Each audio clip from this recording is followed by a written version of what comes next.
स्वरूपी विराले श्रीराम. जीवना देण्या अर्थ सद्गुरु काका समर्थ. जीवत्वाचा अंत आत्मारामी केला. श्रीराम समर्थ श्रीराम. परमपूज्य श्री गुरु डॉक्टर काका यांना साष्टांग नमन करते. परमपूज्य मंदाताई यांनाही साष्टांग नमन करते. परमादरणीय सुनील काका यांनाही साष्टांग नमन करते. त्याचप्रमाणे या श्रुती पठण करणाऱ्या आदरणीय नीलाताई यांनाही साष्टांग नमन करते. श्रोते, आपण जगदीशांची मूर्ती आहात, माझे प्रेरणास्थान, आपणालाही साष्टांग वंदन करते. श्रोते, आपण जगदीश मूर्ती, श्रवणे बैसावे एकांती, स्थिर होईल माझी मती, आपणा कृपा प्रसादे. पुनश्च एकदा आपल्याला वंदन करते आणि आजच्या चिंतनाला प्रारंभ करते. चिंतनाचा विषय उपनिषद आणि ह्या उपनिषदांच्या अंतर्गत कठोपनिषद सुरू आहे. कठोपनिषदाच्या अंतर्गत आपल्या प्रथम अध्यायामधली तृतीय वल्ली चिंतनासाठी कालपासून सुरू झालेली आहे. आणि ह्या चिंतनापूर्वी आपण सगळेजण आपापल्या श्रीगुरूंबरोबर बसून श्रीगुरूंच्या समवेत त्यांच्या संघामध्ये राहून आज आता शांती पाठाला प्रारंभ करूया आणि मग चिंतनाला प्रारंभ. माझे श्रीगुरु माझ्या बरोबर आहेत आणि आम्ही दोघे मिळून शांती पाठ करतो आहे. भगवंताजवळ शांतीची मागणी करतो आहे. श्रीगुरूंची मागणी भगवंत नक्की ऐकणार आणि नक्की भगवंत ते देणं माझ्याही पदरात पाडणार आहे. ओ सहना सहनो भुनक्तु सह वीर्यं करवावहै तेजस्विनावधीतमस्तु मा विद्विषावहै. ओम शांति शांति शांति. हरि ओम. श्री गुरुभ्यो नमः. हरि हरि ओम.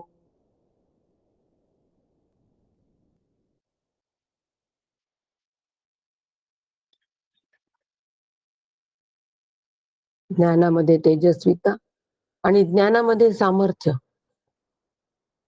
जोपर्यंत येत नाही तोपर्यंत आम्हाला ब्रह्मवस्तू स्पष्ट दिसत नाही, त्याचं स्पष्ट आकलन होत नाही. आणि म्हणून ते तेजस्विता आणि सामर्थ्य भगवंताकडे मागायचं असतो. ज्ञानवन्नी प्रगटे तेने दृश्य केर आटे, तदाकारे मूळ तुटे एकत्वाचे. म्हणजे ज्या वेळेला ज्ञानामध्ये वन्नी प्रगटतो म्हणजे तेज येतं, सामर्थ्य येतं, त्याच वेळेला दृश्यकेर आटतो. आणि हा दृश्यकेर आम्हाला, दृश्यकेर म्हणजे दृश्य जगत, देहादी दृश्य जगत जे आहे या संसाराचा, या देहादी जगताचा आम्हाला निराश करायचा आहे. म्हणजे तो आटला. आणि म्हणून या निराशासाठी हा सगळा प्रयत्न. आणि निराश करून समजून कोणत्या तत्वावर आरूढ व्हायचंय? परब्रह्म तत्वावर आम्हाला आरूढ व्हायचे आहे. ते मी आहे. बस ते परब्रह्म तत्व मी आहे.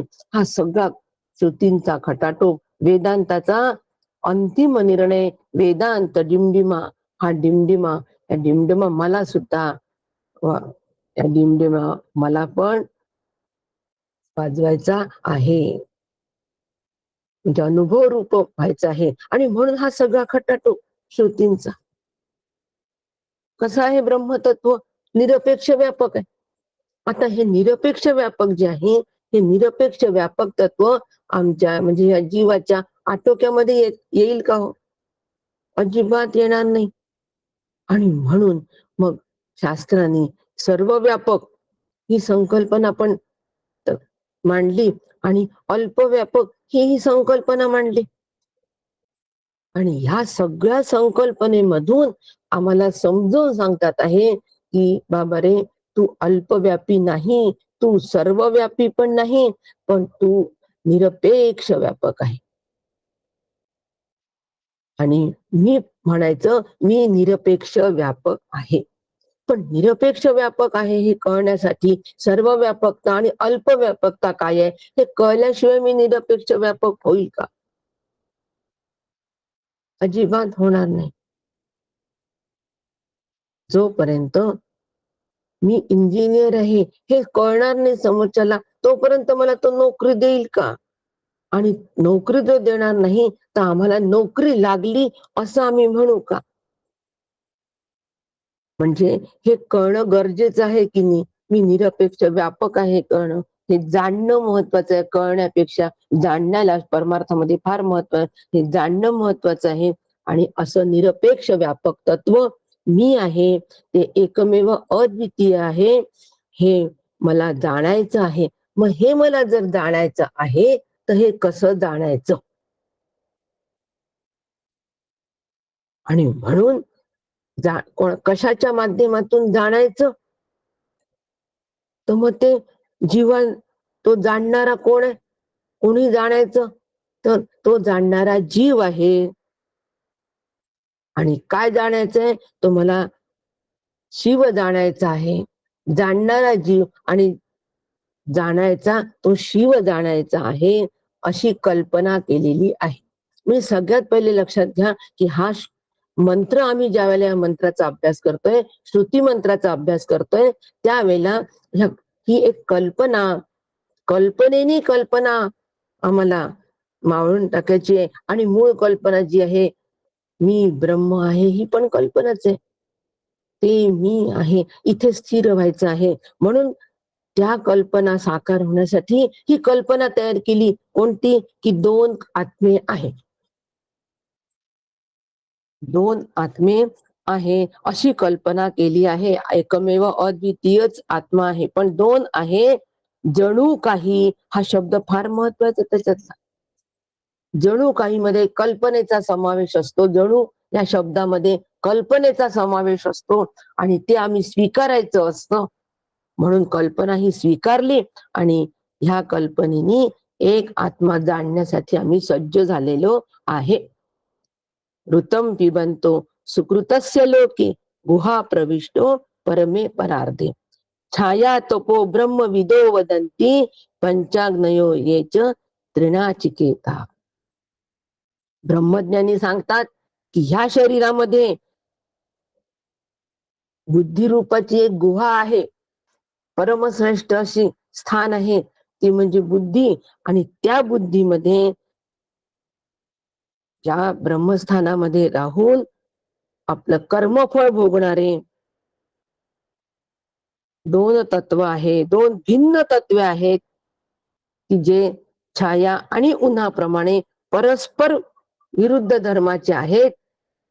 अशी दोन तत्वे या बुद्धीमध्ये वास करतात आहे. आणि हे सगळे ब्रह्मज्ञानी जाणतात. असा ह्या श्लोकाचा सरळ अर्थ आपण बघितला. थोडासा कालचा भाग आपण बघू आणि आपल्याला आज मुद्दा क्लिअर करायचा आहे की यांना दोन आत्मे का म्हटलेला आहे, हा मुद्दा आपला क्लिअर करायचा आहे. आणि दोन आत्मे कल्पना का बरं केली अशी करून एकावर यायचंय. म्हणून कालचा थोडासा गोषवारा घेते, म्हणजे विषय नीट बांधल्या जाईल. सगळ्यात प्रथम म्हणजे शास्त्र काय आहे तेवढं शास्त्राचा उहापोह, की देह पंचमहाभूतांचा, या पंचमहाभूतांच्या देहामध्ये बुद्धी, आणि या बुद्धीच्या गुहेमध्ये जीव आणि ईश्वर हे दोघही आपापले भोग भोगवण्यासाठी राहतात. काल मला काही लोकांनी प्रश्न विचारला की भोग ईश्वर कोणता भोग भोगतो? तो तर भोग देतो, पण तो का भोग भोगतो याचं उत्तर मी ऋतम पिबंतो मध्ये देणार आहे. आत्ता देत नाही. आत्ता इतकंच लक्षात घ्या की या गुहेमध्ये जीव आणि ईश्वर असे दोघे जण आपापले भोग भोगण्यासाठी राहतात. आता जीव जो आहे, ह्या जीवाला त्याची कर्म, जीव दशेला तो का प्राप्त झाला? पूर्वजन्माच्या अनेक वासना कर्मामुळे तो जीवदशेला प्राप्त झाला, आणि मग त्या कर्माची फळं त्याला भोगावी लागतात. हा नियमच आहे. आणि तशी नियतीची ती रचनाच आहे. जीवाला आपली कर्मफळ भोगावे लागतात, आणि जीवाला कर्मफळ भोगावे लागतात. मग हे कर्मफळ भोगायला कोण प्रवृत्त करतो, किंवा कर्मफळ त्याला कोण देतं जीवाला? तर तो ईश्वर देतो. मग जीव आणि ईश्वर, जीव आणि शिव ह्याच्यामधल्या फक्त जीवच कर्मफळ भोगतो, ईश्वर कर्मफळ भोगत नाही. ईश्वर फक्त त्या कर्माचं फळ देत असतो, प्रारब्ध ह्या संकल्पनेप्रमाणे. प्रारब्ध ही त्यांची व्यवस्था ईश्वराची, आणि त्या व्यवस्थेप्रमाणे तो ह्या जीवाला ते कर्मफळ देत असतो. आणि अशा पद्धतीने हा नियमन करणारा ईश्वर आहे, तो श्रेष्ठ ईश्वर आहे. ईश्वर कसा आहे? श्रेष्ठ आहे. आणि ज्याचं नियमन करायचं आहे तो जीव आहे. एवढं लक्षात ठेवायची, ही मांडणी लक्षात ठेवायची. काल चर्चा करताना, ग्रुपवर चर्चा करताना काही भगिनींनी मला फार सुंदर उदाहरण सांगितलं. मिरजच्या भगिनी आहेत त्या, आणि ते उदाहरण फार अतिशय सुंदर असं होतं. त्यांचं असं म्हणणं होतं की ज्या खेडेगावामध्ये शाळा असतात, त्या खेडेगावामधल्या शाळांमध्ये स्टाफ अपुरा असतो, आणि अपुरा स्टाफ असल्यामुळे मुख्याध्यापक जो आहे तोच मुख्याध्यापक, स्टाफ अपुरा असल्यामुळे शिक्षकाची पण भूमिका करतो. तोच मुख्याध्यापक स्टाफ अपुरा असल्यामुळे क्लर्कची पण भूमिका करतो. तोच मुख्याध्यापक स्टाफ अपुरा असल्यामुळे तो लायब्रेरियनची पण भूमिका करतो. मुख्याध्यापक एकच, पण वेगवेगळ्या वेळेला वेगवेगळ्या भूमिका पार पाडित असतो. पण वेगवेगळ्या वेळेला वेगवेगळ्या भूमिका पार पाडणारा जरी असला तरी तो एकच असतो. आणि मी मुख्याध्यापक आहे हा त्या व्यक्तीचा निर्णय आतमध्ये पक्का असतो की नाही?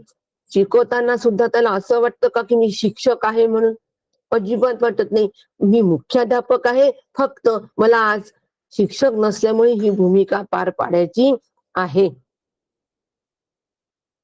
ग्रंथपाल नसल्यामुळे मला पुस्तकं देण्याची भूमिका पार पाडायची आहे, आणि क्लर्क नसल्यामुळे मला आज सगळी क्लरिकल वर्क मला आज पूर्ण करायचं आहे.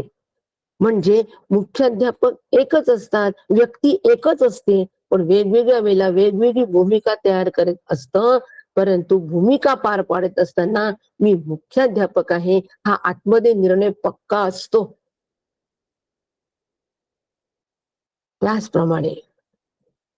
त्याचप्रमाणे आत्मचैतन्य एकच आहे, फक्त ते ज्या वेळेला सर्वव्यापक होतं त्यावेळेला ईश्वराच्या भूमिकेत असतो, आणि अल्पव्यापी म्हणजे बुद्धीमध्ये त्याचं जेव्हा प्रतिबिंब पडतं, आणि ते प्रतिबिंब तो चिदाभास ज्या वेळेला मी शरीर आहे, शरीर सत्य आहे, जग सत्य आहे, जग आहे, करणारा मी आहे, भोगणारा मी आहे, अशा पद्धतीचं ज्या वेळेला मी माझं माझं माझं करतो, त्यावेळेला तो जीव ह्या संज्ञेला येऊन पडतो. आणि मग जीव या संज्ञेला आल्यानंतर या कर्मफळांची सगळी भोग भोगायची असतात. मग ते कोणीतरी भोगवण्यासाठी म्हणून ईश्वराची ती एक व्यवस्था, ती एक सिस्टीम. परंतु ह्या जीवाचा जर ह्या जीवानी पण त्या मुख्याध्यापकासारखं जर केलं ना हो, की मी कर्म मी भोगतो आहे, पण भोगणारा मी नाही. मी शिकवतो आहे, पण मी शिक्षक नाही. मी करतो आहे, पण करणारा मी करता नाही. असं जर या जीवाने सारखं सारखं त्या मुख्याध्यापकासारखा तो निर्णय जर आतमध्ये जोपासून ठेवला की नाही, तर हा जीव एक दिवस आत्मरूप होऊन राहतो. सगळं झालं, सगळी शाळेचे सगळे व्यवहार आटोपले की मुख्याध्यापक आपल्या केबिन मध्ये येऊन स्वस्त बसतात आणि म्हणतात आजचं रुटीन संपलं, असं म्हणतात की नाही. निवांत, आता मी निवांत झालो, आता मी मुख्याध्यापक या माझ्या पदावर परत आलो. ही जाणीव आतमध्ये असते, बोलावं लागत नाही. हा अनुभव त्यांचा असतो, वेगळं काहीच करावं लागत नाही, अगदी त्याप्रमाणे. आणि आता ह्या जीवाचं जे नियमन करायचं आहे किंवा देहामध्ये जे काही उत्पत्ती, स्थिती आणि लय हे चक्र सतत चालू आहे की नाही हो, हे सगळं चक्र, या सगळ्या स्थितीचं संचलन ईश्वर करतो. हे सगळं ईश्वर करतो आणि हे सगळं आम्हाला कोण सांगतं? सगळा प्रश्न बरोबर आहे. हे सगळं शास्त्राने सांगितलंय, पण ह्याचा समन्वय आम्हाला सगळा समन्वय कोण लावून देतं हो? की बाबा रे, जीव अल्पव्यापी आहे, ईश्वर सर्वव्यापी आहे. ईश्वर सगळं करतो, नियमन सगळं करतो. नियमन पण कोणाच्या सत्तेवर करतो? ब्रह्माच्या सत्तेवर करतो. आणि ते ब्रह्म तू आहेस हे विसरू नको. हे सगळं आम्हाला कोण सांगतं? हे फार महत्वाचं आहे. शास्त्राने सांगितलं म्हणून शास्त्रात नमूद केलेलं आहे, नक्की आहे. परंतु शास्त्रामध्ये सांगून सुद्धा त्याचा समन्वय कोण घडून आणतो? तर तो समन्वय घडून आणण्याचं काम श्री गुरु करतात. म्हणून श्री गुरूंकडूनच ही जीवमीमांसा, ईश्वर मीमांसा, ब्रह्ममीमांसा सगळे समजून घेणं आम्हाला श्री गुरु वारंवार हे सगळं समजावून सांगत असतात. म्हणून अध्यात्मामध्ये श्री गुरूंशिवाय पान हालत नाही, सुतराम शक्यता नाही. आत्मानुभवासाठी श्री गुरूंची अत्यंत आवश्यकता आहे, त्याशिवाय ते शक्य नाही. कारण कितीही शास्त्रांनी आम्हाला हे सगळं सांगितलं तरी याचा समन्वय घडून आणण्याचं, ती जाणीव अंतःकरणाला करून देण्याचं कोणी एखादाच असतो की शास्त्राचा अभ्यास करून ती जाणीव आतमध्ये तयार होते. परंतु सर्वसामान्य जीवाला आतमध्ये ती जाण तयार करून देण्यासाठी श्री गुरु हवेत. आई ज्या वेळेला मुलाला सांगते ना की बाबा रे, तू आहे ना रस्त्याने नीट जा बर का, डाव्या बाजूने जा बर का, ही जाणीव तयार करून देणारी आईच असते. पुस्तकात सांगितलंय, वाहतुकीचे नियम सांगितलेले असतात, पाट्यांवर नियम लिहिलेले असतात, आम्ही ते वाचतही असतो. परंतु आतमध्ये त्याची जाणीव तयार करून देणारी आई असते आणि ती सांगते मुलाला, तेव्हा मुलाला त्या पाठीवरचा नियम लक्षात येतो. रहदारीचे नियम डाव्या बाजूनी चला. त्यावेळेला त्याला ती जाणीव, त्याची ती तिथे जागृत होते आणि तो ते फॉलो करतो. अगदी त्याप्रमाणे श्री गुरु आम्हाला ही जाणीव तयार करून देत असतात की बाबा रे, ज्याला तू मी म्हणतोय तो अल्पव्यापी जीव आहे. आणि त्या अल्पव्यापी जीवाचं सर्व नियमन सर्वव्यापी ईश्वर करतो आहे. परंतु हे सगळं कोण करत आहे? कोणाच्या अधिष्ठानावर होत आहे? ब्रह्माच्या अधिष्ठानावर हे सगळं होत आहे. ते ब्रह्मतत्व तू आहेस. आता ते ब्रह्मतत्व तू कसं आहे याचे कारण सांगते, शास्त्राने कारण सांगते. त्या ब्रह्मतत्वाचं प्रतिबिंब एक पडलं अविद्येमध्ये. आपल्याला प्रतिबिंबापेक्षा चिदाभास हा शब्द जवळच आहे. चिदाभास म्हणजे त्या ब्रह्माचं प्रतिबिंब तो जीवामध्ये पडला, बुद्धीमध्ये पडला, तर तो चिदाभास, तो जीव झाला. तो मी म्हणतो देहाला म्हणून जीव झाला. आता त्याच ब्रह्माचं प्रतिबिंब मायेमध्ये पडलं. मायेत पडलेलं प्रतिबिंब म्हणजे चिदाभास, त्यालाही चिदाभासच म्हणतात. समर्थांनी चिदाभासाची मांडणी केली आहे. मायेमध्ये पडलेला तो चिदाभास, तो चिदाभासच ईश्वर झाला.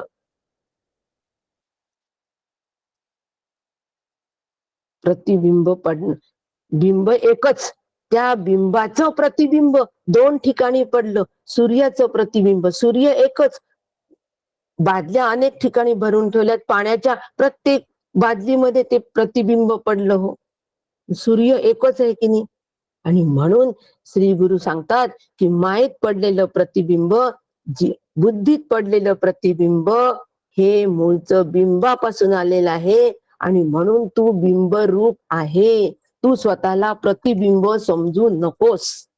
तू स्वतःला जीव पण समजू नकोस आणि ईश्वर भावामध्ये पण राहू नकोस.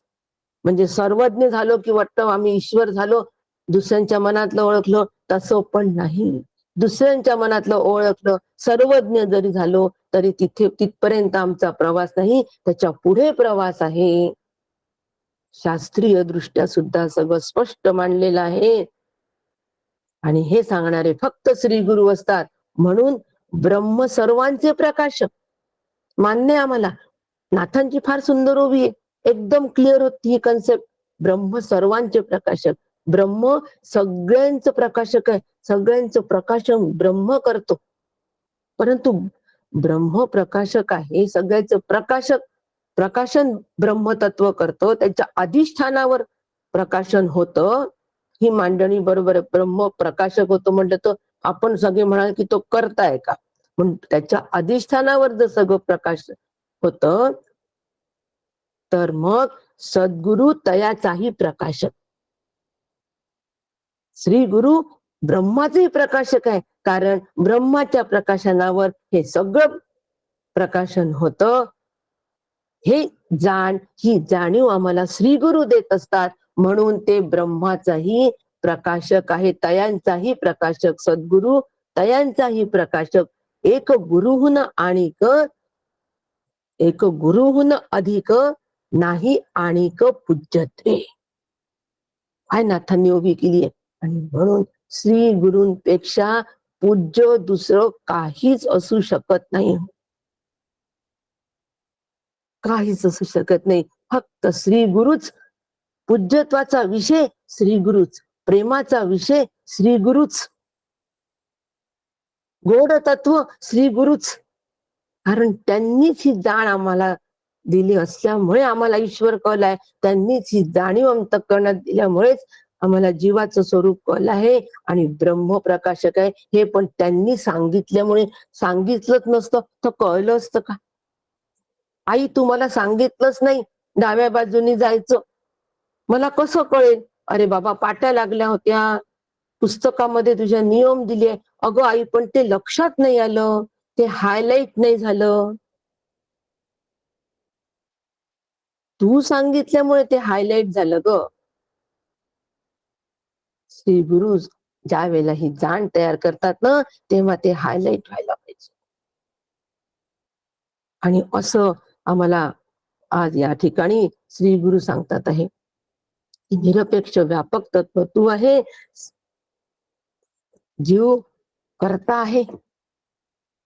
करता कोण आहे? जीव आहे रे बाबा. आणि कोणामुळे तो करतोय? कोणाच्या अधिपत्याखाली करतोय? ईश्वराच्या अधिपत्याखाली करतोय. म्हणजे करविता ईश्वर आहे. आणि म्हणून कर्तृत्व जीवात ईश्वराचं आहे, जीवाचंही दिसत आहे. पण हे सगळं आत्मा अकर्ता आहे, त्याच्या अधिष्ठानावर होत आहे. लाईट असतो स्टेजवर, नाटक दीप आठवायचा, नाटक चालू आहे, स्टेज आहे, त्या स्टेजवर लाईट आहे आणि नाटकामधले पात्र पण आहे. मग स्टेज कोणतं आहे? देह स्टेज आहे, त्याला काही देणं घेणं नाही. स्टेजवर काय होतंय काय नाही याचं काही त्या स्टेजला माहित नसतं. नाटकातले पात्र काम करतात, राम लक्ष्मण सीता काम करतात, पण ते काम करतात हे कोण आम्हाला दाखवतो? तो लाईट दाखवतो, त्याच्यामुळे ते दिसतात. जीव आणि ईश्वर या स्टेजवर काम करतात. जीव अल्पव्यापी म्हणून काम करतोय, ईश्वर सर्वव्यापी म्हणून काम करतोय. तो ब्रह्मांडात पण आहे भरून आणि या देहात पण आहे भरून, कारण हा देहाचं नियमन करतोय म्हणून. म्हणून जीव आणि ईश्वर हे नाटकातले ते पात्र काम करून आले, पण नाटकातले हे पात्र काम करतात आहे. हे नाटक आहे हे सांगणारा कोणामुळे आम्हाला ते पात्रांची कामं दिसून राहिले, त्यांच्या भूमिका दिसून राहिल्या. तो लाईट परब्रह्म सर्व प्रकाशक, ब्रह्म सर्वांचे प्रकाशक.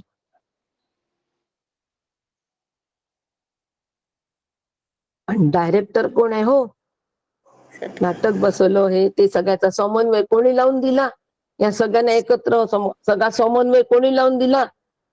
श्री गुरु दयांचाही प्रकाशक. बस म्हणून श्री गुरूंना अनन्य शरणागती, अनन्य भजन आणि पूज्यत्व.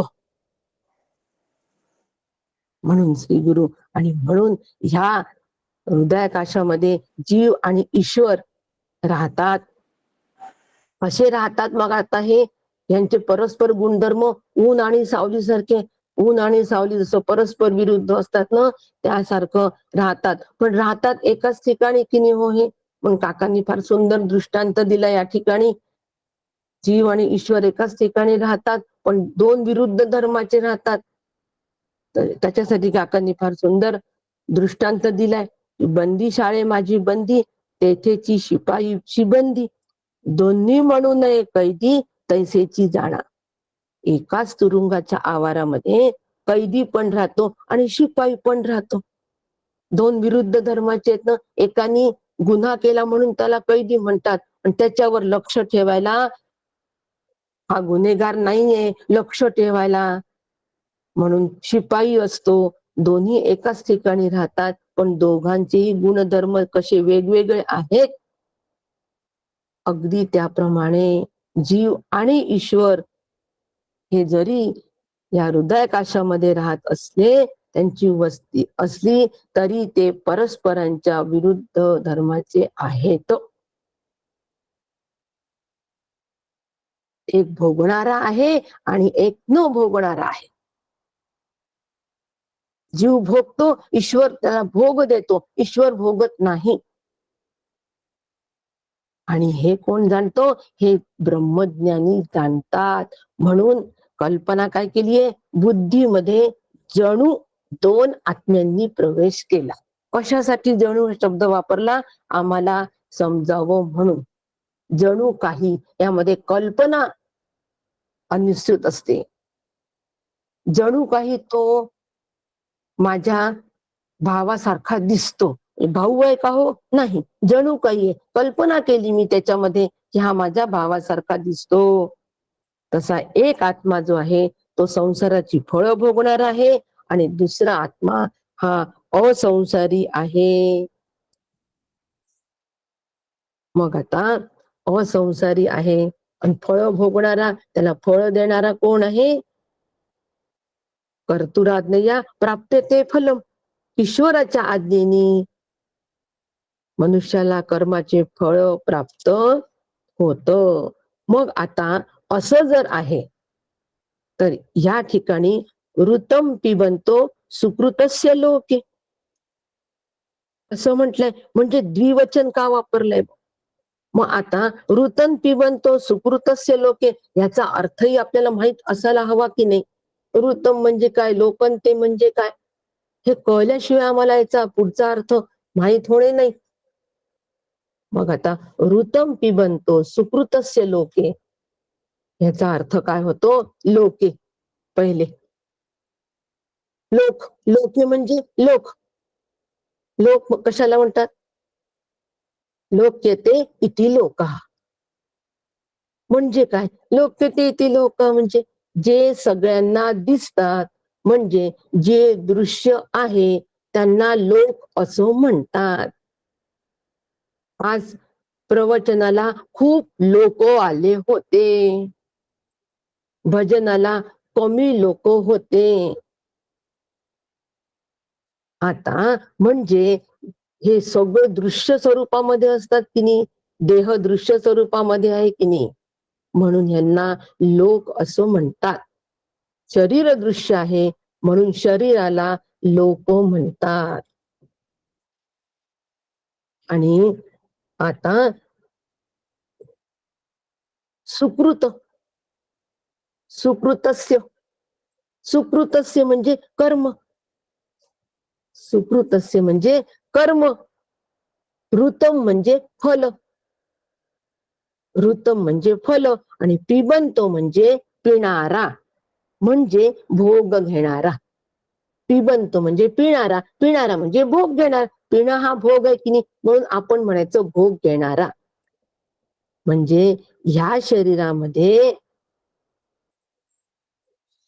ह्या शरीराच्या माध्यमातून त्या अधिष्ठान रूप परब्रह्माला शोधायचं आणि परब्रह्म स्वरूप व्हायचं. बस एवढाच या श्लोकाचा उद्देश आहे. हो, एवढाच या श्लोकाचा उद्देश आहे. म्हणून आम्ही जीवभावामध्ये पण राहायचं नाही, आम्ही ईश्वर भावामध्ये पण नाही रमायचं, आम्ही ब्रह्म भावाला प्राप्त व्हायचं आहे. एवढाच उद्देश याच्यामध्ये आहे. म्हणून जीव हा भोगता आहे आणि ईश्वर हा भोग देणारा सर्व व्यापक आहे. म्हणून ऋतन पिबंतो असे म्हणतात. म्हणून हे दोघही जण भोगते आहेत असं इथे म्हटले की जीव आणि ईश्वर एका ठिकाणी राहतात आणि हे भोगते आहे असं म्हणतात. मग असं दोघांना का भोगतो म्हटलेलं आहे? दोघांना का भोगतो म्हटलेलं आहे? त्याचं कारण असं आहे की ऋतन पिबंतो असं म्हणतात. एक भोगतो, एक जीवात्मा भोगतो, पण ईश्वर भोगत नाही, तो भोगणारा नसतो. पण ह्यासाठी आम्हाला दोन्हीही भोगतो असं जे म्हटलेलं आहे त्याचं कारण असं आहे, या ठिकाणी आचार्यांनी छत्री न्याय हा एक दिलेला आहे. छत्री न्याय म्हणजे काय हो? छत्री न्याय म्हणजे काय की आता पावसामध्ये दोन माणसं रस्त्याने चालली आहेत. आहे पावसाळ्याचे दिवस सगळीकडे सुरू झालाय. आता त्यामध्ये एका माणसाच्या हातात छत्री आहे आणि दुसऱ्या माणसाच्या हातात छत्री नाहीये. काही लोकांच्या आहे, काही लोकांच्या हातात छत्री नाही. पण आपण काय म्हणतो? छत्री न यांती. म्हणजे आपण याला, म्हणजे आचार्य म्हणतात छत्री न यांती म्हणजे काय? अरे बघ, छत्रीवाले लोक चाललेत असं म्हणतो की नाही. म्हणजे ज्याच्या हातात छत्री आहे आणि ज्याच्या हातात छत्री नाही त्यांनाही आम्ही छत्रीवाल्यांमध्ये समावेश त्यांचा केला की नाही, की बघ बघ छत्री घेऊन लोक चाललेत. म्हणजे ज्यांच्या हातात नाही त्यांनाही आम्ही छत्रीवाल्यांमध्ये एकत्र आणलं. कारण त्या छत्रीवाल्या लोकांच्या समुदायामध्ये बिन छत्रीवाले लोक पण येऊन बसले, म्हणून ट्रिपला निघालो. एक दुसरं उदाहरण देते, दुसरा दृष्टांत देते म्हणजे कळेल. ट्रिपला निघालो, कारने निघालो, पाऊस सुरू आहे, थंड वातावरण आहे, चहा प्यायची इच्छा झाली. कोणाला? जो ड्रायव्हर असतो त्याला. तो म्हणतो मला चहा पाहिजे या थंड वातावरणात. मग चहाच्या टपरीवर गाडी थांबवा, चहाच्या स्टॉल पाशी गाडी थांबवा. थांबवली गाडी चहाच्या स्टॉल पाशी, ड्रायव्हर उतरला, चहा पिऊन राहिला. बाकीचे लोक तिथेच आहे, गाडीतच बसलेले आहे. पण मागून येणारी गाडी काय म्हणते? ती गाडी थांबली ना चहा प्यायला थांबलीये. ती गाडी थांबलीये त्या फूड मॉल मध्ये, ती गाडी थांबलीये, ती चहा घ्यायला थांबली आहे.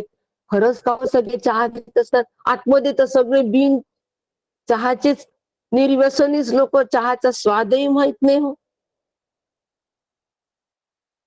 सुनील काकांबरोबर जेव्हा प्रवासाला जातो ना तेव्हा हा आम्हाला नेहमी अनुभव येतो. ड्रायव्हर म्हणतो चहा प्यायचाय आणि आतमधले सगळे म्हणतात त्यांच्याबरोबर आम्ही कोणीच चहा पित नाही. पण मागचे लोक म्हणतात पहा चहासाठी गाडी थांबलीये. म्हणजे आतमधले लोक चहा न पिताही कशामध्ये आले, कोणत्या गटामध्ये आले? चहा पिणाऱ्यांच्या गटामध्ये आपोआपच आले की नाही? अगदी त्याप्रमाणे हे जसं आहे त्याप्रमाणेच द्विवचन हे वापरले की हे दोन आत्मे, एक भोगणारा एक न भोगणारा असूनही हा भोगतो, असं या ठिकाणी द्विवचन वापरलेलं आहे. कारण जीवाचं सगळं नियमन ईश्वर करीत असल्यामुळे, जीवाचं सगळं नियमन ईश्वर करीत असल्यामुळे त्याला सुद्धा भोगता, त्या चहाच्या गाडीसारखं किंवा त्या छत्री न्यायासारखं त्याला सुद्धा भोगता केलं. वास्तविक तो भोगता नाही. काल प्रश्न विचारला आहे, पुण्यामधलेच काका आहेत, अभ्यासू आहेत फार, त्यांनी विचारलाय, त्यांचं आज उत्तर त्यांना मिळालं असेल.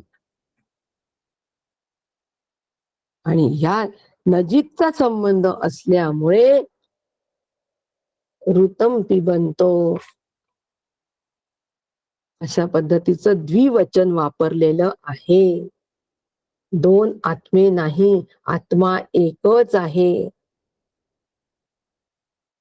ब्रह्मतत्व एकच आहे, निरपेक्ष व्यापक आहे, पण ते सर्व व्यापक आणि अल्पव्यापी झाल्यामुळे आम्ही त्याला दोन आत्मे असं म्हणतो. पण ते अध्यस्त रूपाने आहे हे विसरता कामा नये. आणि अधिष्ठान रूपाने ब्रह्मतत्व आहे, ते मी आहे. आता ते मी कसं आहे मी सांगितलं आहे. परतोनी पाठी मोरे ठाके माऊली 24 सगळ्यांना माहितीये. काल ह्या सत्संगानंतर काही यवतमाळच्या साधकांनी याचा एक डायग्राम पण काढला हो, की चिदाभासा कसा सांधा कसा आहे. त्यांनी जर का उलटस्थाचा विचार केला, ब्रह्मस्वरूपाचा विचार केला, तो ब्रह्मरूप होतो. आणि त्यांनी जर का देहाचा विचार केला तर तो जीवरूप होतो. करता भोगत्याचा विचार केला तर तो जीव या संज्ञेला प्राप्त होतो. असा तो सांधा आहे. असा एक डायग्राम पण काढला काल. कोणी डायग्राम काढले, कोणी उदाहरण दिले. काही लोकांनी पण मला उदाहरण सुचवले की मध्ये मध्ये ती स्त्री उभी आहे, तिने सासूकडे तोंड केलं तर ती सून आहे, आईकडे तोंड केलं तर ती लेक आहे. वेगवेगळ्या भूमिका दोन्हीच्या बाबतीत पार पडते, आहे एकच. काय साधकांकडून आलेले उदाहरण आहे. व्यक्ती एकच, ती शिक्षिका असते, ती आई असते. मुलगा शाळेमध्ये शिक्षिका म्हणून पाहतो, घरी आई म्हणून पाहतो. पण शिक्षिका आहे पाहत असताना मुलाला ही जाणीव असते की शिक्षिकाच माझी आई आहे. जाणीव फार महत्वाची, ही जाणीव, हे जाणीव तत्व फार महत्वाचं आहे. ही जाणीव आमच्या अंतःकरणात असावी. कोणती? की भोगणारा जो आहे आणि त्याला भोग देणारा जो आहे त्याचं अधिष्ठान एकच आहे, ब्रह्म आहे, ते मी आहे, ते मी आहे. आता या ठिकाणी सगळ्या संसाराचा निराश झाला की नाही, बाधित वृत्ती आली की नाही? निश्चितपणे आली.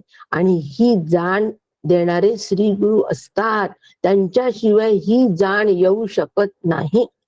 कितीही ग्रंथाभ्यास केला तरी पण ही जाण नाही. आणि ह्याला अनुग्रह असं म्हणतात. ही जाणीव निर्माण करणं हा अनुग्रह आहे. म्हणून श्री गुरूंच्या अनुग्रहाशिवाय परब्रह्म स्वरूपाला आम्ही अनुभव रूपता स्वरूपाकारता अनुभवू शकत नाही. मग असं साक्षीत्व करता करता करता ही जाणीव ठेवता ठेवता एक दिवस त्याला सहजता येते.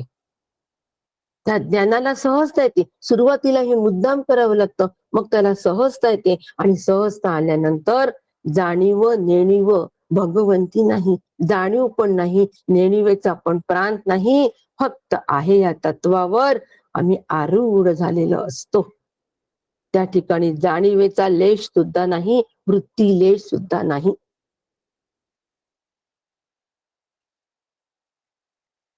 श्रुती माऊली आम्हाला हा विचार देते ह्या श्लोकाच्या माध्यमातून, या मंत्राच्या माध्यमातून. आणि म्हणून श्रुती माऊली म्हणते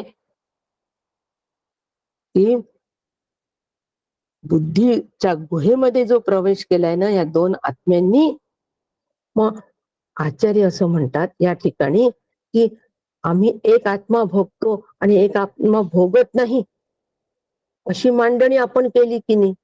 आणि पिबंत हे द्विवचन वापरलं की नाही, की हे दोन्ही आत्मे जे आहे जीव आणि शिव भोगतात असं आम्ही वचन वापरलंय की नाही. मग या ठिकाणी आम्ही असं का नाही म्हणत हो, हे दोन आत्मे भोगतात असं म्हणण्याच्या ऐवजी हे दोन्ही आत्मे भोगत नाही, ईश्वर भोगत नाही की नाही काहीच, आणि आत्मा तर अकर्ताच आहे की नाही. मग आम्ही हे दोन्ही आत्मे भोगत नाही का नाही म्हणत, भोगतो का म्हणतो. सगळा आरोप त्या जीवावरच का लावला हो, जीव भोगतो म्हणून. असा एक शंका आचार्यांनी उपस्थित केली की आमच्या पण मनामध्ये येऊ शकते. आणि म्हणून ईश्वर अभोक्ता असूनही त्याला भोगता का म्हटलं, असं आपण म्हटलं की नाही.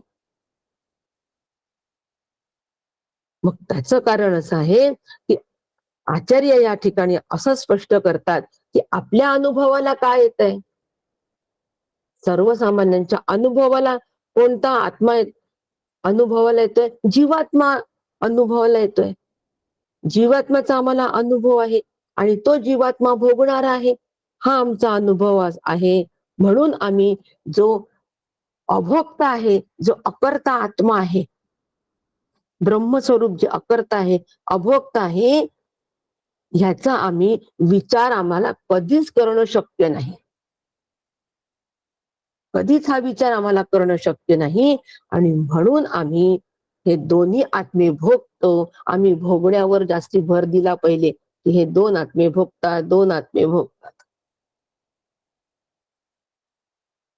कारण अभोक्ता अकर्ता निरपेक्ष असणारं जे आत्मस्वरूप आहे त्याला एकदम आम्ही गवसणी घालू शकणार नाही. आणि म्हणून ह्या कल्पना तयार करून आम्हाला अकर्तपणापर्यंत शास्त्रांनी श्री गुरूंनी नेलेलं आहे. म्हणून अध्यस्त आत्म्याचे अधिष्ठान जे आहे, एक सुखी दुःखी असा भोगणारा जो आत्मा आहे, हा अध्यस्त आत्मा आहे. म्हणजे जीवात्मा अध्यस्त आहे. जीव अधिक आत्मा म्हणजे जीवात्मा आहे ना, म्हणून जीवात्मा हा अध्यस्त आत्मा आहे. या अध्यस्त आत्म्याच्या ठिकाणी त्याचं अधिष्ठान जो आत्मा आहे हा कधीच दिसत नाही, हा कधीच दिसणार नाही. म्हणून न दिसणाऱ्याची कल्पना करून त्याच्याबद्दलच प्रतिपादन करण्यापेक्षा आधी जे दिसतं त्याच्याबद्दलच बोलायचं आणि त्याच्यावरून पुढे उडी मारायची. दृश्याकडून अदृश्याकडे जायचं, भेदाकडून अभेदाकडे जायचं, व्यक्ताकडून अव्यक्ताकडे जायचं. जीवात्मा व्यक्त आहे की नाही, म्हणून व्यक्ताची मांडणी करायची. आधी मिथ्या उभारावे, मग ओळखून सांडावे. म्हणून व्यक्ताची आधी विचार करायचा, व्यक्त स्वरूप कसं आहे ते बघायचं आणि मग त्याच्याकडून व्यक्ताकडून अव्यक्ताकडे जायचं. आता ठीक, व्यक्ताकडून अव्यक्ताकडे जाणं साधना आहे, भेदाकडून अभेदाकडे जाणं साधना आहे. दोन आत्म्यांचा विचार करून एकमेव अद्वितीय आत्म्याकडे तत्स्वरूप होणं साधना आहे. आणि हे साधन आम्हाला श्री गुरु देत असतात. आम्ही आमच्या मनाने करत नसतो हे साधन. आणि म्हणून बुद्धीमध्ये जरी दोन आत्म्यांनी प्रवेश केलाय असं म्हटलं असलं तरी दिसताना ते दोन म्हटलं तरी सुद्धा असतात एकच. एक डाल पे दोनो पंछी थे, फार सुंदर भजन आहे एका संतांचं हिंदीमध्ये. एक डाल पे दोनो पंछी थे, एका डहाळीवर दोन पक्षी बसले, एक मळमळ करते रोता था आणि एक आत्मज्ञान में रमता था. वा सुपर्णा सयुजा सखाया, मुंडक उपनिषदामधली श्रुतीयही द्वासुपर्णा संयुजा सखाया, म्हणजे एकाच झाडावर दोन पक्षी आहे, ते सतत एकत्र राहतात, एकाच याच्यावर निवास करतात, पण एक अत्यंत स्वादिष्ट फळ खातो आणि एक पक्षी काही न खाता, कोणत्याच भोगामध्ये आसक्त न होता त्याच झाडावर राहतो. एक दृष्टांत दिला, एक रूपक दिलेला आहे. असं संतांनी हिंदीत दिले, एक डाल पे दोनों पंछी थे, एक इधर गया एक उधर गया. आता आम्हाला इधर जायचं की उधर जायचं हे ठरवायचं. इधर गया म्हणजे जीवाकडे जर आम्ही आलो तर आम्ही जीवदशेला प्राप्त होतो आणि जीवत्वाचा अंत आत्मारामी केला, ऐसे श्री गुरु काका समर्थ.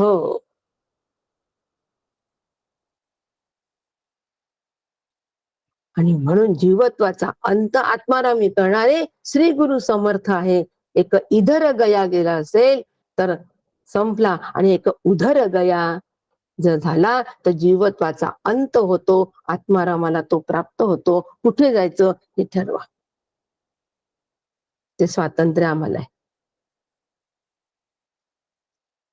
आणि म्हणून अशा पद्धतीने या बुद्धीमध्ये, बुद्धिरूपी गुहेमध्ये प्रवेश केला आहे.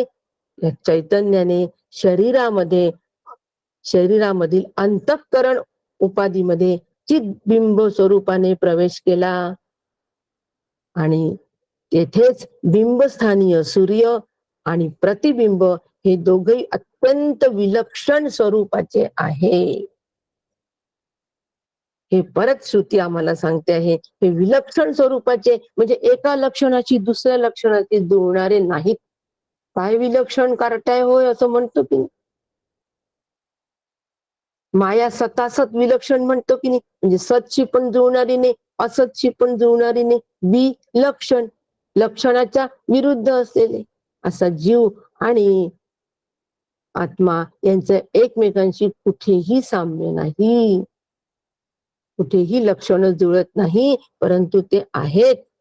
म्हणून बिंबस्थानीय चैतन्य आहे आणि चित प्रतिबिंब तो चिदाभास आहे. म्हणून एक छाया आहे आणि एक तप आहे, म्हणजे एक अंधार आहे, एक उजेडाप्रमाणे भिन्न स्वरूपाचे आहेत. लक्षात आलं मांडणी? भिन्न स्वरूपाचे आहेत, पण आता या भिन्न स्वरूपाला भिन्न असले तरी आम्हाला अभिन्नत्वाकडे जेव्हा वाटचाल करायची असते त्यावेळेला ह्या जीवाला चालवणारा, त्याचं सगळं करते भोगते पण सुख दुःख देणारा ईश्वराचा विचार करावा लागतो. आणि म्हणून ह्या जीवानी ईश्वराला शरणागत राहायचंय.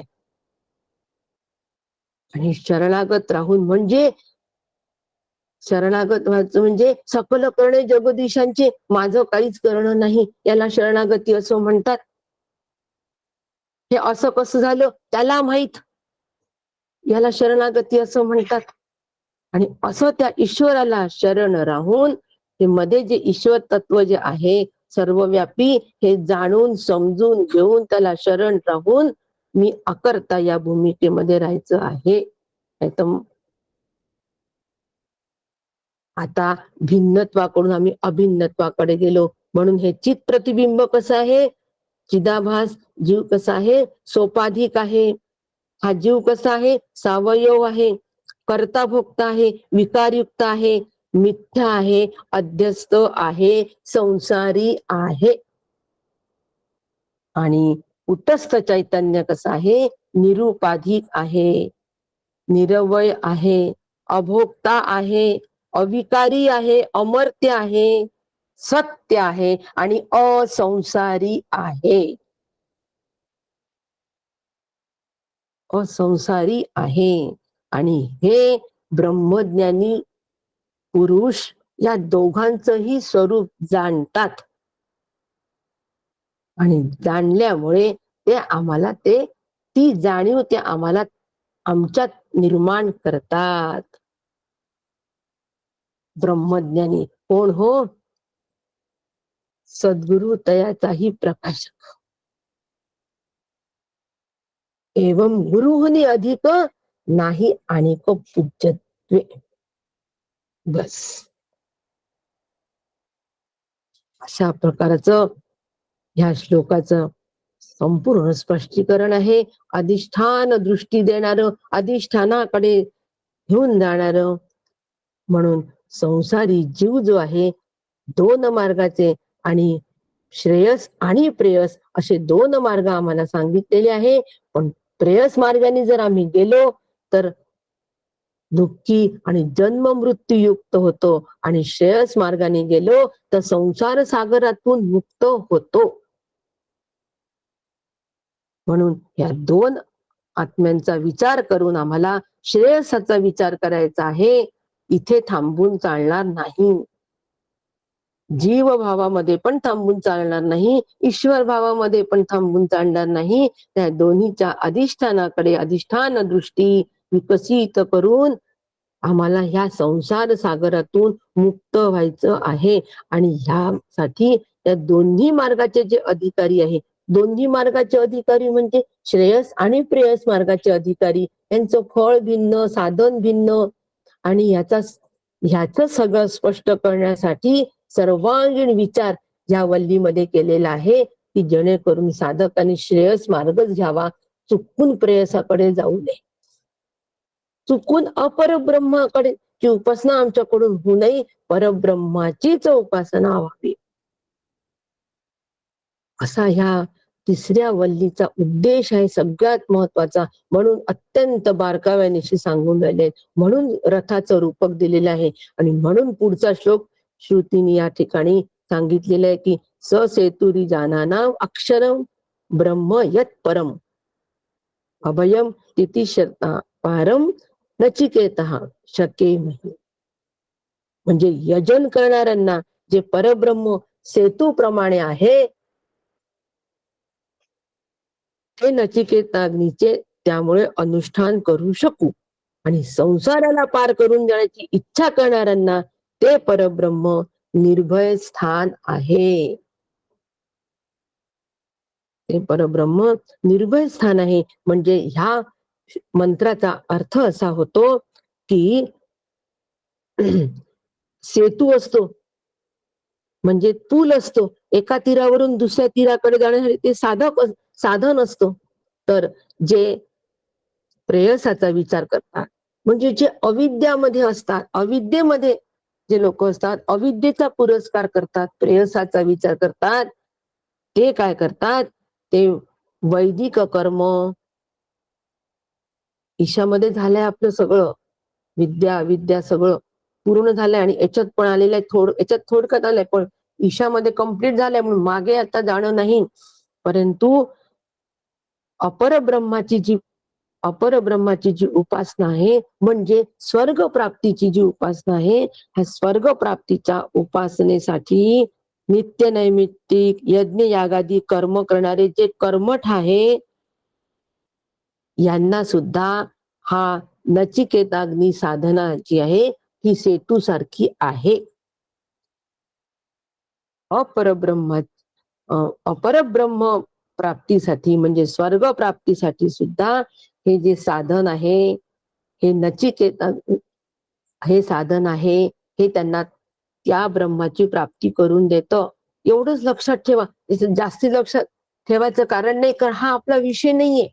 स्वर्ग प्राप्ती हा आपला विषय नाहीये, अपरब्रह्म प्राप्ती हा आपला विषय नाहीये. फक्त आपल्याला थोडं माहित पाहिजे परब्रह्म काय आणि अपरब्रह्म म्हणजे काय, श्रेयस काय आणि प्रेयस का माहित पाहिजे. आम्हाला प्रेयसात कुठल्याच अडकायचं नाही, कुठेच आम्हाला प्रेयसाचा प्रतिष्ठा मांडायची नाहीये, अजिबात अडकायचं नाहीये. यासाठी फक्त माहिती असावी की त्या गावाला जाऊ नका हो, तिथे काहीच सोय नाहीये, या गावाला जा, खूप सोय होईल तुमची. त्या कॉलेजमध्ये प्रवेश घेऊ नका, काहीच स्टाफ नाही, काहीच शिकवत नाही. एवढंच फक्त. तो कसा शिकवत नाही, का स्टाफ नाही, का बरं भरत नाही, एवढी चौकशी करण्याचं काय कारण आहे. अजिबात नाही. एवढं माहिती असतं पुरेस झालं. ते कॉलेज त्याचं रेप्युटेशन चांगलं नाही, okay, it's okay, go ahead. बस एवढ्यासाठी लक्षात घ्या की नचिते हा जो व्रत आहे हे किंवा हे जे वैदिक कर्म आहे कोणता, नचिकेताचं जे अनुष्ठान आहे, जे अनुष्ठान इथे त्यांनी उद्घृत केलेलं आहे, हे अनुष्ठान करणारे सगळे प्रेयसाचा मार्ग आहे. आणि हे वैदिक कर्म ते अनुष्ठान करणारे जे सगळे आहे, यांना पण स्वर्ग प्राप्ती होते. यांना पण शारीरिक, व्यावहारिक, मानसिक वेदना, तहान, भूक या ज्या सगळ्या आहे, या सगळ्या त्यांचे नष्ट होतात, दुःखातून हे मुक्त होतात. त्यांच्यासाठी सुद्धा हे वैदिक कर्म सेतूप्रमाणे आहे. बस एवढंच लक्षात ठेवा. आणि आमच्यासाठी मात्र सेतूसाठी काय आहे?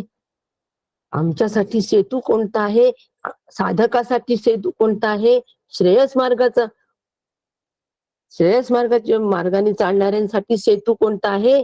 तर परब्रह्म हेच आश्रय स्थान आहे. निर्भय स्थान फक्त परब्रह्म आहे. बस परब्रह्म प्राप्ती हाच आम्हाला सेतू आहे. कशातून? भवसागर तरून जाण्यासाठी. या ठिकाणी भय नाही, म्हणून या ठिकाणी म्हणतात की ह्या परब्रह्म निर्भय स्थान आहे. अभयम तिथी श्रद्धा म्हटलं या ठिकाणी. अभयत्व कुठे आहे? तर ते फक्त परब्रह्म स्वरूपाच्या ठिकाणी आहे. ते मी आहे या निर्णयाला आम्ही प्राप्त झालो, या स्वरूपाला प्राप्त झालो की अभयत्व आमच्या ठिकाणी येईल. का अभयत्व हिलो? कारण त्या ठिकाणी द्वैत राहणार नाही, म्हणून अभयत्व. का अभयत्व आहे? का निर्भयत्व आहे? त्या ठिकाणी द्वैतामध्ये भय आहे. द्वितीयात भयं भवती. दोन असते की भीती वाटते आम्हाला. आम्ही दोघ जण रस्त्याने चाललोय, हा पडला नाही पाहिजे, पाय घसरला नाही पाहिजे, किंवा मी पडलो नाही पाहिजे, पाय घसरलं नाही पाहिजे. म्हणजे दोघ जण आहे म्हणून भय आलंय तिथे. आणि म्हणून साधकांनी परब्रह्माच्या आश्रयाने राहावे. अन्याश्रयाणाम त्यागाणाम. सगळ्या आश्रयांचा त्याग करावा हो. संपत्ती, मुलं बाळ, घर दार, संसार आमचं कसं होईल? घर गेलं तर, संपत्ती गेली तर, केवढे आश्रय आमचे असतात. या सगळ्या आश्रयांचा त्याग करावा, नारद भक्ती सूत्र सांगतं. आणि फक्त ब्रह्माच्या आश्रयाला यावं. परब्रह्म हे फक्त निर्भय स्थान आहे. लहान मुलगा असतो, बाजारामध्ये गोंधळून जातो, धावत धावत जातो, पटकन आईलाच पकडतो. त्याला माहितीये इथेच माझं भय, मला इथे वाटणार नाही. हे निर्भय स्थान आहे, हे आश्रय स्थान आहे. तसं ह्या पूर्ण संसारामध्ये, या फापट पसाऱ्यामध्ये आमची छटपटच झाली पाहिजे. अनुकूल प्रतिकूलता, सुख दुःख या सगळ्यातून जीव छटपटला पाहिजे हो. धडपड झाली पाहिजे. जीव सुखाचा प्रवासी, दुःख जराही नको त्यास. दोन्ही तो सोसी अनिवार्यपणे जे आम्ही सोचतो आहे, ह्या अनिवार्यतेमधून आम्ही निघायचं आणि परब्रह्माच्या आश्रयाला यायचं. सुख दुःख, अनुकूल प्रतिकूल माईक जगतातून बाहेर यायचं. जीव आणि ईश्वराची जी सगळी माया साक्षीत्वानी बघायची. जीवाचे व्यापार सगळे साक्षीत्वानी बघायचे. ईश्वराची सुद्धा ही सगळी माया साक्षीत्वानी बघायची. बाधितानं वृत्तीने जगतात राहायचं आणि परब्रह्म स्वरूपाला प्राप्त व्हायचं. या ठिकाणी भय नाही. का बरं भय नाही? समर्थ म्हणतात कारण परब्रह्म स्वरूप कसं आहे? चळेना ढळेना, तुटेना फुटेना. कशाचं भय असतं हो आम्हाला? चळणं ढळणं, तुटणं फुटणं, रचेना खचेना, या सगळ्याचं भय असतं आम्हाला. घर तुटलं नाही पाहिजे, भूकंप झाला नाही पाहिजे, आम्ही देह गेला नाही पाहिजे, हा असाच राहिला पाहिजे, मी अमर असलो पाहिजे. ह्या सगळ्याचं आम्हाला भय असतं. जाण्याचं भय असतं. चळेना ढळेना, रचेना खचेना, सगळ्याचं भय आहे. काय भयग्रस्त जीवन आहे. दिसेना भासेना, आम्हाला दिसण्याचं भय, भासण्याचं भय. भास झाला कोणाचा? 12 वाजता रात्री कोण आलं? विठ्ठल नाही वाटत आम्हाला, दुसरी कोणीतरी शक्ती आली. भासण्याचं भय, येईना जाईना, येण्याचं जाण्याचं भय. सगळं केवढं भयग्रस्त जीवन आमचं आहे. म्हणून या सगळ्या भयग्रस्त जिथून मुक्त व्हायचं असेल तर परब्रह्म ते जे दिसेना भासेना उमजेना सगळ्याला ना ना ना लागलाय ते परब्रह्म स्वरूप आहे. आणि दिसणं भासणं जे आहे ते सगळं सगळं काय आहे, ते आधी जगतामधला संसार आहे. आणि ह्या संसाराचं भय आम्हाला ह्या सगळ्यामुळे आहे. संसार चळतो, तो ढळतो, तो रचतो, तो खचतो, तो दिसतो, तो भासतो, म्हणून आम्हाला भय आहे. म्हणून जे सन्मुखची सर्व काळ जे सन्मुख आहे ना हो, ते निष्कलंक आणि निखळ आहे. बस सर्वांतर आकाश पाताळ व्यापून असे. आकाश पाताळ सर्व निरपेक्ष असं ते व्यापून आहे. सन्मुखची सर्व काळ आहे. म्हणून ब्रह्म दिसे उघडे जगामध्ये, ब्रह्म दिसे उघडे. हे उघड असलेलं ब्रह्म आम्हाला दिसावं, आम्ही ब्रह्मरूप व्हावं. आणि म्हणून या श्रुती माऊली आम्हाला अशा पद्धतीने ब्रह्मरूपतेकडे घेऊन जाते आहे. अशी ब्रह्मरूपता आपणा सगळ्यांना प्राप्त हो, सगळे अनुभव रूप हो. श्री गुरूंचे कृपा आशीर्वाद सगळ्यांना मिळो अशी श्री गुरुचरणी प्रार्थना करते आणि आजच्या चिंतनाला विराम देते. रामकृष्ण रामकृष्ण हरी ताई. रामकृष्ण रामकृष्ण हरी. रामकृष्ण हरी माऊली.